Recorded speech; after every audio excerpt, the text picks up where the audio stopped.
Ma è questo il dato. Vi ricordo che una settimana fa noi avevamo 30 persone in terapia intensiva, oggi ne abbiamo 46, vuol dire più il 50%. Capite che se in una settimana incrementiamo del 50%, se questo fosse un trend, inizio a preoccuparmi. Torna a parlare della pandemia dalla Fiera di Verona il presidente del Veneto, preoccupato per l'aumento dei contagi, altri 792 positivi nelle ultime 24 ore, ma ad allarmare soprattutto l'incremento dei ricoveri, 234 in area medica e 46 in terapia intensiva, e se ai pazienti Covid si sommano gli altri 356 ricoverati in rianimazione per altre patologie, si capisce la serietà della situazione. È vero che ne abbiamo in 1000 posti, ma è anche vero che per gestirli bisogna cominciare a drenare personale iperspecializzato dai reparti e togliamo sanità a chi ne ha diritto. Di qui la forte preoccupazione di Zaia, che non esclude prossimi cambi di colore del Veneto. Chiudiamo questa settimana in zona bianca,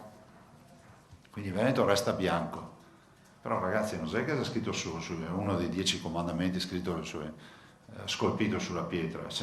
Se continuiamo ad andare avanti così, insomma, fra qualche settimana magari qualche diciamo, viraggio di colore potrebbe anche accadere, quindi dico, perché buttare via tutto il lavoro fatto semplicemente per andare a mangiare castagne in piazza senza mascherina? L'appello è quello di non abbassare la guardia e spingere ancora l'acceleratore sui vaccini per chi non ha ancora affrontato il ciclo, ma anche per le terze dosi destinate alle persone fragili, ai sanitari e agli over 60 a 6 mesi dalla seconda dose.